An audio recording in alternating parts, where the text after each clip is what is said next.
"You're no longer my child." She said it like she was swatting a fly. No pause, no hesitation. Just a sharp slice through the air. The kitchen clock ticked 8:47 p.m., the faint smell of lemon dish soap hanging heavy as I stood by the counter, one hand still resting on the handle of my half-packed suitcase. Her voice didn't tremble. Mine didn't either. "Don't scroll past this one. This story starts with a mother's cruel words and ends with a twist she never saw coming. Watch to the end. You'll feel every second." I remember how the light from the overhead fixture cast a hard glow on her face, carving shadows into the lines I used to trust. Her lips were thin, her eyes fixed on mine with a cold certainty I'd never seen before. I waited for her to take it back. He didn't. Instead, she reached for the towel hanging by the sink, dried her hands slowly, and turned her back on me as if the conversation was over. That was my first clue she meant every word. I didn't shout. I didn't beg. That's what she expected, and that's exactly what I wouldn't give her.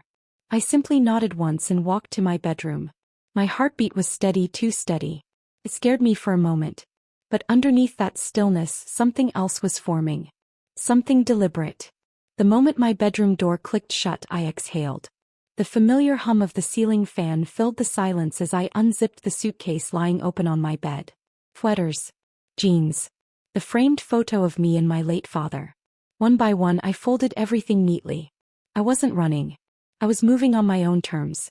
She just didn't realize it yet. Down the hallway, I could hear her pacing. It wasn't frantic. It was measured, like she was rehearsing her own version of events already. She'd always been good at that, controlling the narrative, making me the fragile one, the selfish one, the one who owed her. I slipped my old leather notebook into the side pocket of my suitcase. It wasn't just a notebook. Inside were records. Dates, conversations, financial receipts, moments I'd quietly documented over the years. She had no idea I'd kept them. She'd always underestimated me. That was her blind spot. And now it was my hidden advantage. Around 9:15 she knocked on my door, not gently. "Are you seriously doing this?" she snapped through the wood. "Yes," I answered. "Come. Flat. You're abandoning your family. For what? Some job in another city? You think they'll care about you more than your own blood?" Her words were meant to sting, but they didn't. Not anymore. I sat on the edge of my bed, hands folded, listening to the rhythm of her voice. I'd heard every variation of this guilt before. Tonight, though, it sounded different, not because of her but because of me. I wasn't that woman anymore. She opened the door without waiting. "I'm talking to you," she said, stepping inside. Her housecoat was loosely tied, hair pinned up in that messy bun she wore when she was annoyed. She scanned the room, her eyes narrowing at the sight of my suitcase. "So it's real," she muttered. "Yes," I said again. "And you're just leaving me. Like your father did." There it was. She always reached for that card. I stood up slowly. "He didn't leave you. He passed away." Her jaw tightened. "Same difference. You're both gone when I needed you." I didn't reply. There was no winning this argument. There never was. She stormed out before I could say another word, muttering something about how I'd regret this. I watched her go, then closed my door gently. It was almost too quiet after that. The packing took another hour. Not because I had so much to take, but because I took my time with each item. I placed my father's watch in the inner lining of the suitcase. A small framed painting from my childhood room. And, at the very bottom, I slid in a small digital recorder. It wasn't for sentimental reasons. It was practical. I'd started carrying it months ago, quietly capturing certain conversations, not for drama but for protection. You learn, after a lifetime of emotional ambushes, to prepare for storms before they arrive. By 10:30 p.m. the house was dark. She'd retreated to her room without saying goodnight. That used to break my heart. Tonight it only confirmed what I already knew. The bond had snapped long before I zipped that suitcase. I sat by the window, the cool night air brushing against my face. The street lights flickered in their usual rhythm. Across the road, Mr. Henderson watered his lawn like he did every night. Everything looked painfully ordinary. And yet something had shifted permanently. My phone buzzed with a message from my new supervisor in Portland. "Excited to have you on board. Orientation starts in 3 weeks." I stared at that message for a long time. 3 weeks. That was all the time left between who I'd been and who I was about to become. The next morning the air in the kitchen was thick. She sat at the table sipping her coffee, pretending to read the newspaper. I poured myself tea without saying a word. She flipped a page loudly like punctuation. "You'll be back," she said finally. "I don't think so. You always come back." Her certainty would have been laughable if it wasn't so tragic. She truly believed her control over me was unshakable. She didn't realize I'd already shifted my loyalty from her approval to my own peace. When I left for work that morning, she didn't follow me to the door like she usually did. She just stared at the wall. That image burned itself into my mind, not with sadness but with clarity. The weeks that followed were tense but quiet. She didn't mention the move again, but her disapproval hung in every interaction. A spoon clinked too hard in the sink. A sigh lingered too long in the hallway. It was her way of reminding me she hadn't forgiven me. One evening I overheard her on the phone with my aunt. "She's lost her mind," she whispered, unaware I was in the hallway. "She thinks she's better than us. She'll come crawling back, you'll see." I stood there in the dark, listening. She still thought this was a phase. She still thought I'd fold. That miscalculation was almost poetic. 2 weeks before the move, I returned home late from work. The house was unusually silent. As I stepped inside, the faint smell of burned toast lingered in the air. On the kitchen table sat an envelope with my name on it. Inside was a single sheet of paper, a copy of the house deed with her name circled and mine crossed out. The message was clear. She wasn't just cutting emotional ties. She was erasing me from everything tangible too. It was cold, precise, brutal. I stood there for a long time holding that paper. My hands didn't shake. If anything, they stilled. She'd drawn her line. And now so would I. The night before my flight, we faced each other one last time in the hallway. "You're making a mistake," she said flatly. "Maybe," I replied. "But it's mine to make." She scoffed. "You'll regret this. I won't be here waiting when you do." I met her eyes. "I know." For the first time she looked unsettled. Not angry, unsettled. It was as if she finally sensed that something in me had shifted permanently. I walked into my room and closed the door slowly, leaving her in the dim hallway light. I didn't know it then, but that quiet exit would be the spark that lit the fire weeks later. She believed disowning me would keep me under her shadow. What she didn't realize was that, in trying to erase me, she'd handed me every reason to become untouchable. And when she would eventually storm into my office, screaming for control, I would already be waiting. I didn't know it then, but that quiet exit would be the spark that lit the fire weeks later. She believed disowning me would keep me under her shadow. What she didn't realize was that, in trying to erase me, she'd handed me every reason to become untouchable. So when I looked up from my desk 3 weeks later and saw her storming through the glass doors of my office building, screaming my name for everyone to hear, I didn't panic. I stood up slowly, smoothed the front of my cardigan, and let the chaos unfold exactly the way I'd imagined it might. The reception area froze. Phones stopped ringing mid-sentence. Even the security guard looked unsure of what to do. After all, she was an older woman, furious but composed enough to seem harmless at first glance. She wasn't harmless. I knew that better than anyone. Her voice carried across the floor. "You think you can run away from me? You think changing your zip code makes you better?" She pointed at me like I was a stranger. My co-workers shifted uncomfortably, their eyes darting between us, unsure whether to intervene. I walked toward her with measured steps. Not fast. Not hesitant. Just steady. Every heel click echoed in that quiet lobby. I had rehearsed this moment in my head, not word for word but emotionally. I knew exactly what energy I needed to bring. Calm precision. "Mom," I said evenly. "This isn't the place." She laughed sharply. "Oh, it's exactly the place. Everyone should see who you really are." The receptionist glanced at me, silently asking if she should call security. I shook my head subtly. Not yet. This was my stage now, not hers. And I wasn't going to waste it. "Come with me," I said, motioning toward the hallway leading to the conference rooms. "If you want to talk, we'll talk in private." She crossed her arms. "Why? So you can pretend in front of your little work family? They don't know the real you." I leaned closer, lowered my voice just enough for only her to hear. "Actually, Mom, they're about to." Something flickered in her eyes. Confusion, maybe. But she followed me down the hallway anyway. "He always did like a scene." She just didn't realize she was walking straight into one I'd set. 2 days earlier, after a strange late-night call from her number that I let go to voicemail, I'd quietly contacted HR. I didn't tell them every detail, just enough that a family member with a volatile history might try to cause a disturbance. The head of HR advised me to keep any interaction contained to a private room with cameras rolling, and to alert security afterward if needed. So, that morning before she ever showed up, I'd already placed my phone on the bookshelf inside the conference room. Camera on, microphone live. I'd left the door slightly ajar so she'd follow without suspicion. It wasn't paranoia. It was preparation. As we entered, I shut the door behind us. The sound was soft but final. The glass walls reflected the fluorescent ceiling lights, making the room feel both transparent and trapped, exactly the way I wanted her to feel. She didn't sit. She paced, her slippers scraping against the carpet tiles. "So this is where you've been hiding," she spat. "This is your little world now. Look at you.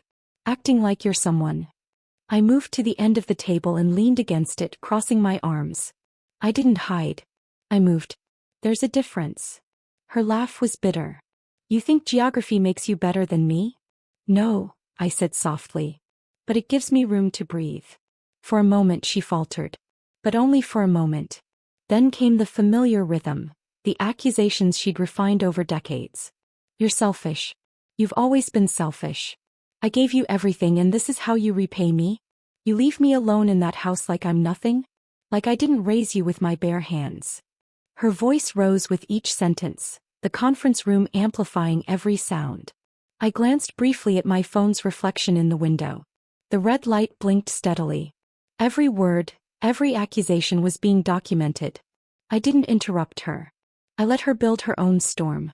It was almost poetic watching her dig deeper, unaware of the walls closing in. I thought about interrupting when she mentioned my father again. "He would have never allowed this," she hissed. "He loved me." I met her eyes.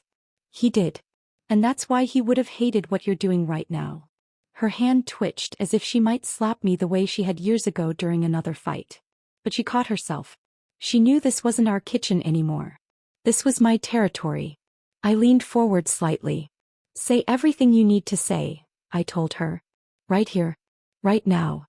She blinked, thrown off by my composure.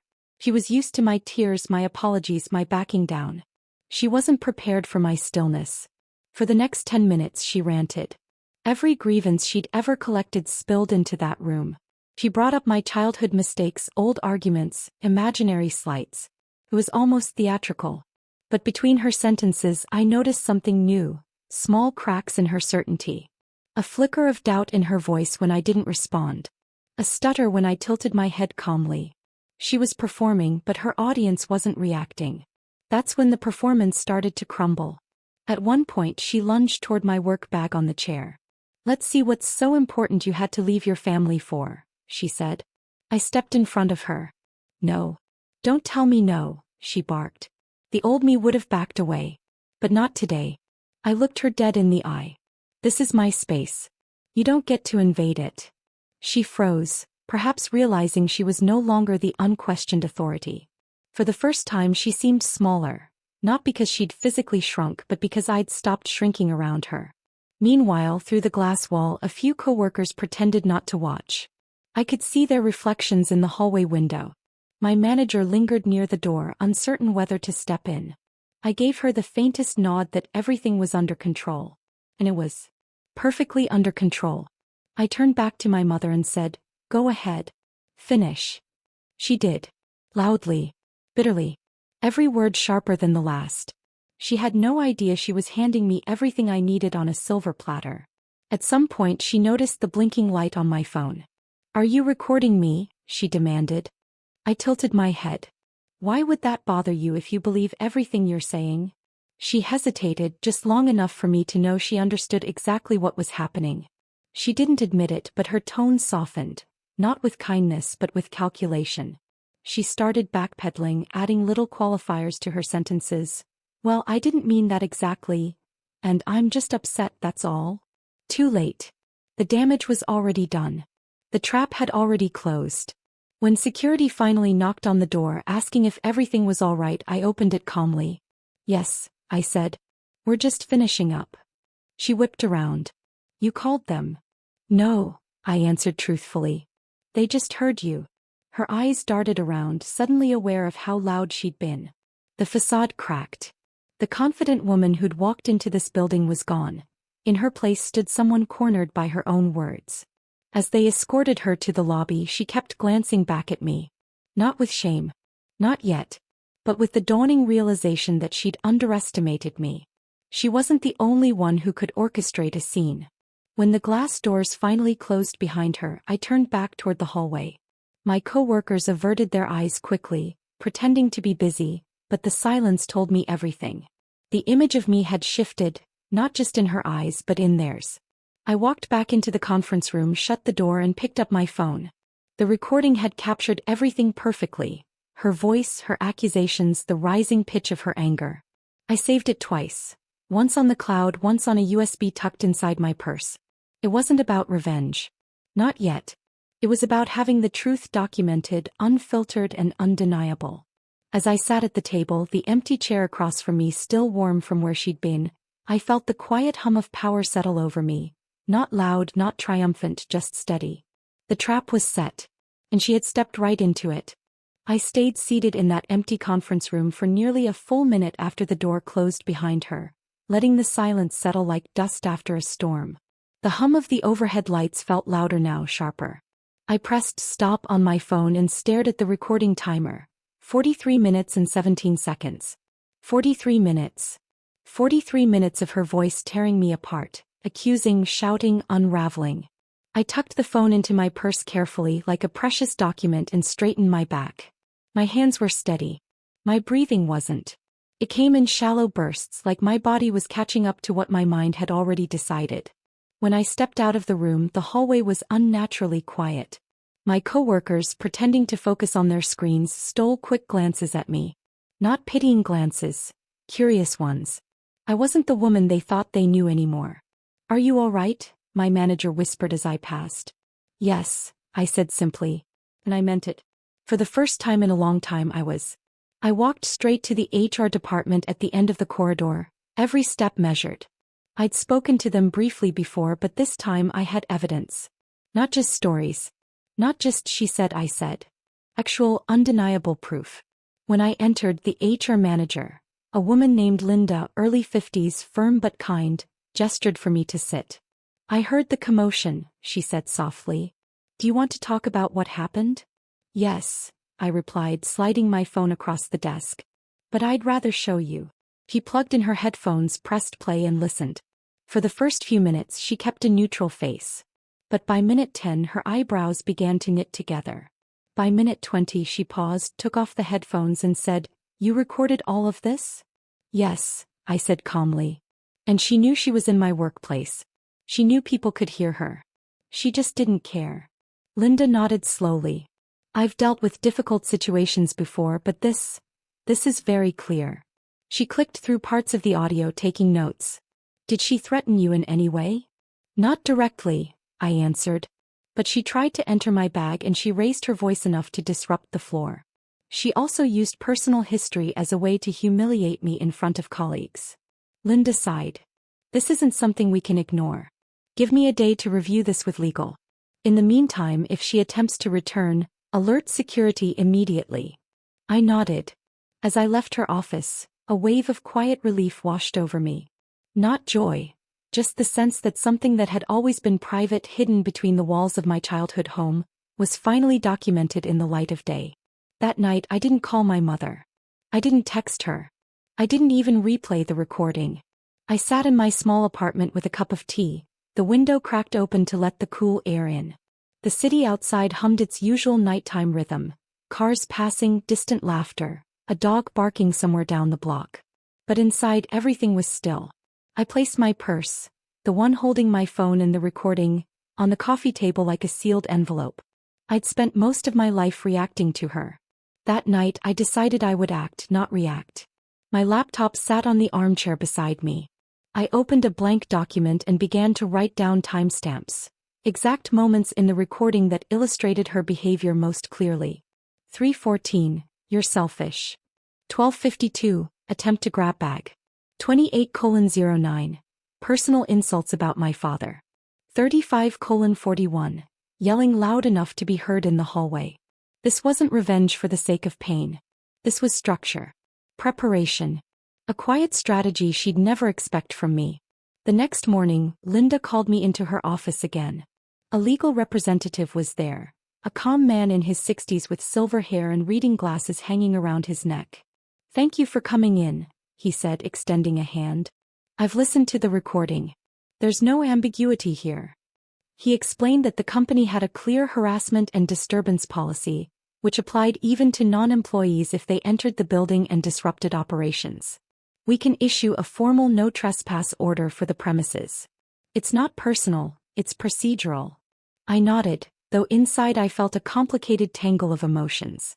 A part of me still flinched at the thought of taking formal action against my own mother. But then I remembered the way she'd pointed at me in the lobby, her voice ringing across the floor like a public indictment. She'd chosen this battleground. I was simply refusing to surrender.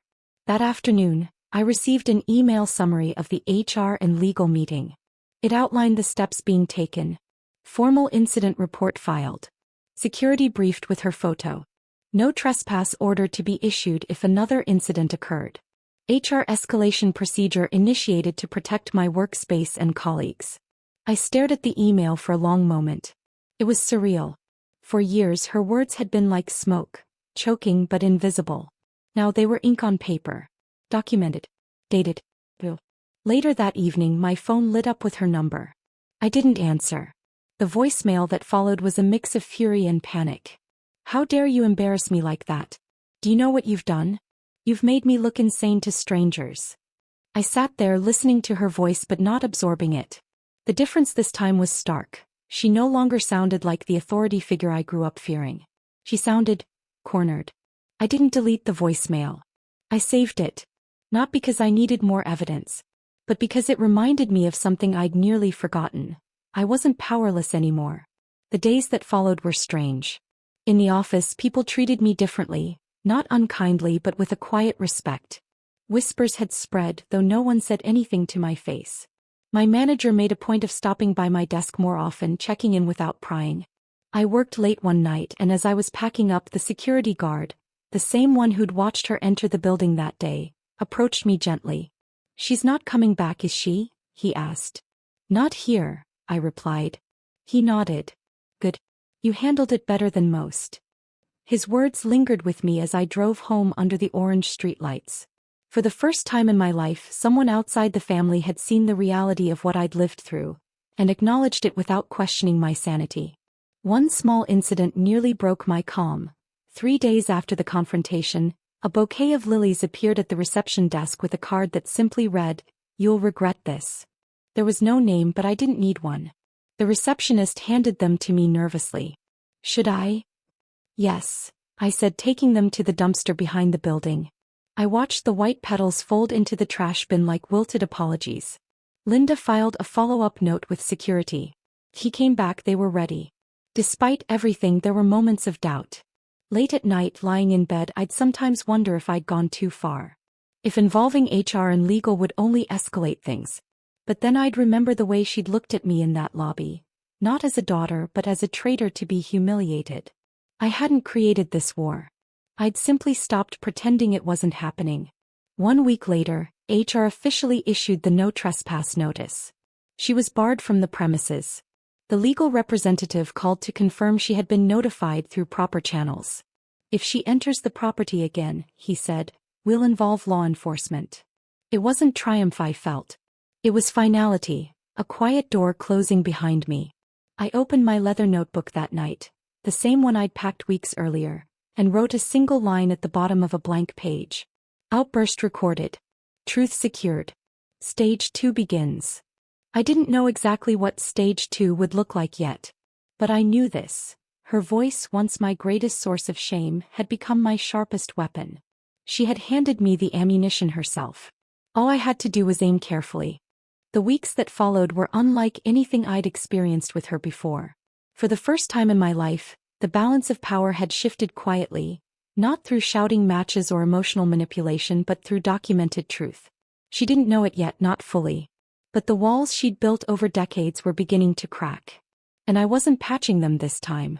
The official no trespass notice was delivered to her that Monday. HR informed me through a short email. Recipient has been notified via certified mail and in person. Effective immediately.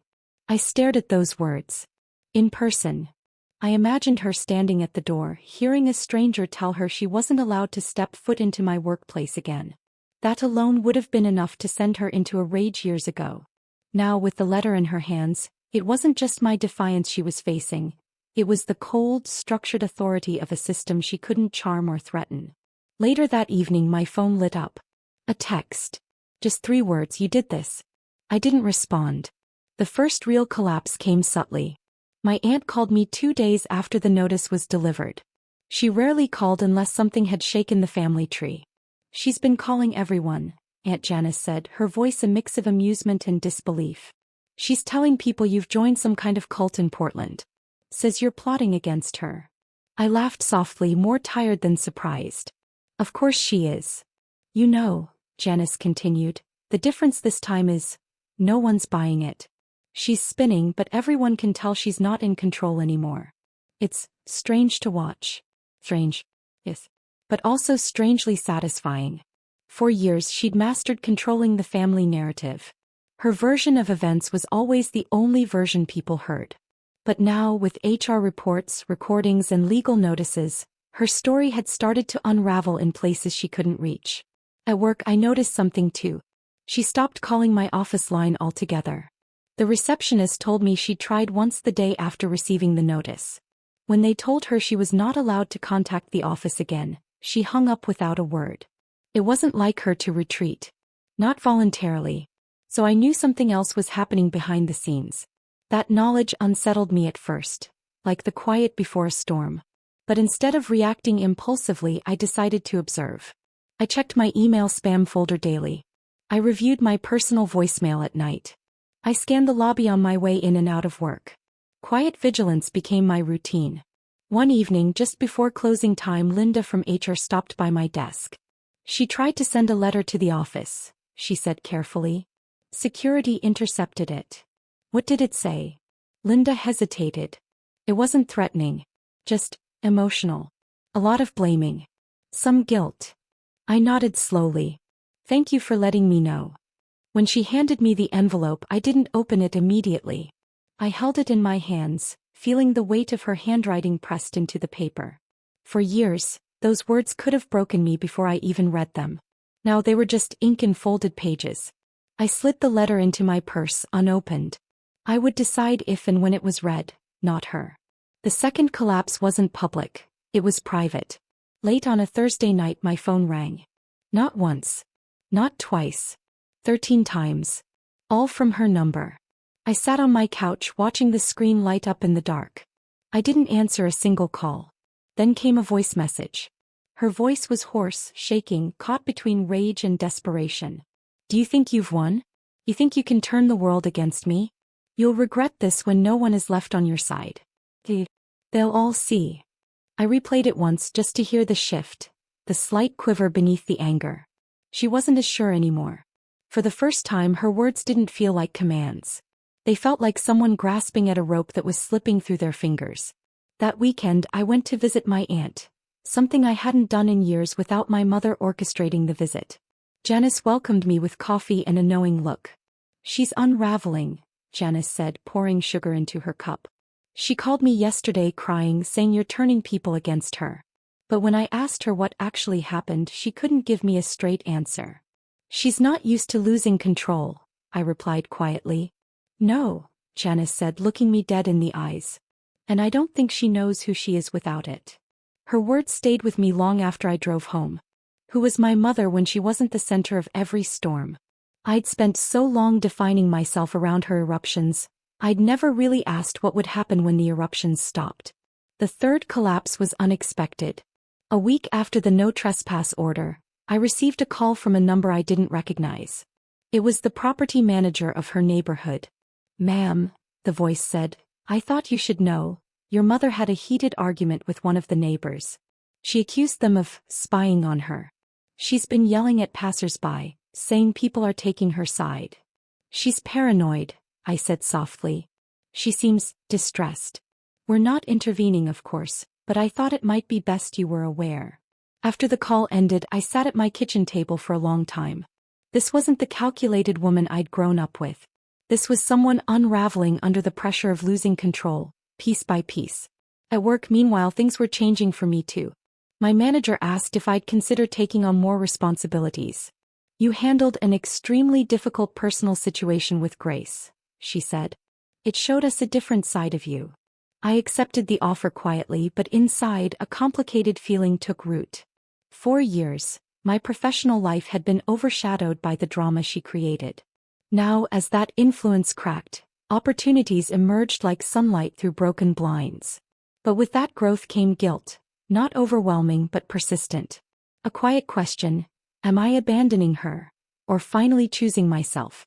Toward the end of the month, a neighbor sent me a short video clip, my mother in her front yard shouting at no one in particular. She held the no trespass letter in her hand like a banner, waving it in the air. She's turned them all against me, she screamed to the empty street. It was difficult to watch. Not because it scared me, but because it made her look small. I saved the video not to use it but as a reminder. Her power had always been loud. But as her voice echoed into the night with no one to hear, I understood something. Her power wasn't disappearing because I fought harder. It was collapsing because she no longer had an audience to hold hostage. Still, I didn't relax completely. Collapses make people unpredictable. I kept my doors locked. I varied my routes to work. I informed HR of every call, every letter. Quiet, steady documentation, that was my weapon now. The more she spiraled publicly, the more I anchored privately. One evening, just after sunset, I stood on my balcony with a cup of tea. The city lights flickered below, soft and golden. For the first time, I allowed myself to really breathe. Not shallow, cautious breaths, but long, steady ones. Her power was built on my silence, my fear, my constant apologies. But one by one, those pillars had been removed. Now she stood on shaky ground of her own making. And as the night breeze brushed against my face, I realized, she wasn't just losing control. She was losing me. The next morning, a quiet knock on my apartment door startled me.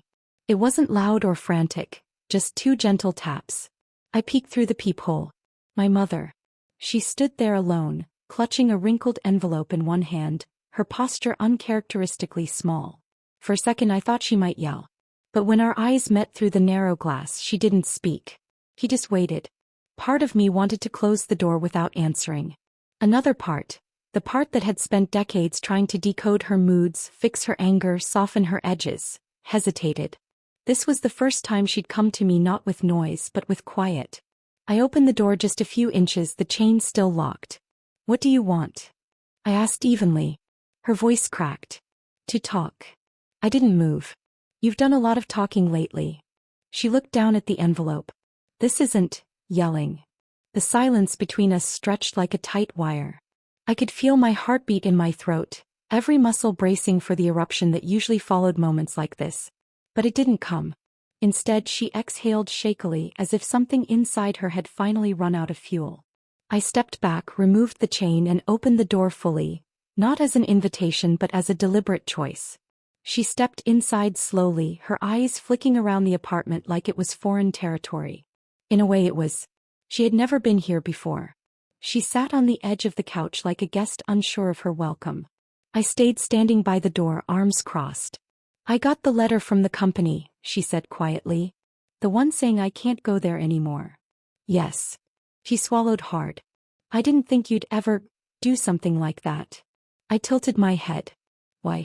Because you thought I never would. Her eyes lifted to mine, searching for a softness that wasn't there anymore. Because I didn't think you'd choose yourself over me. The sentence lingered in the room, heavier than any scream. She placed the envelope on the coffee table and slid it toward me. It's the house deed, she said softly. I added your name back. Not because you asked. I realized I erased you out of spite. And it didn't make me feel better. My heart didn't leap. It didn't melt. It just steadied. That doesn't undo what you did. I know, she whispered. I know that now. For years, apologies from her had always come wrapped in conditions. I'm sorry, but you made me angry. I'm sorry, but you shouldn't have said that. This was the first time she didn't add anything. It wasn't enough. But it was different. Then she looked at me with a kind of rawness I'd never seen before. I've lost everyone, she admitted. Janice won't pick up my calls. The neighbors think I've gone crazy. And you've built a life I can't touch anymore. That's because you burned every bridge to get here, I said quietly. Tears welled in her eyes, but she didn't sob. She just sat there, staring at her hands like she was finally seeing the consequences written across her skin. I thought if I shouted loud enough you'd come back, she murmured. I didn't realize silence could be louder than me. I took a slow step forward. You came here for what exactly? An apology? Forgiveness? She hesitated. Maybe just a chance to talk without the world listening. I let out a small, tired laugh. The world didn't do this. You did. All I did was stop absorbing it. Her shoulders slumped. I don't know how to fix this. I don't think you can, I said. My voice didn't shake. It didn't rise. It was simple truth.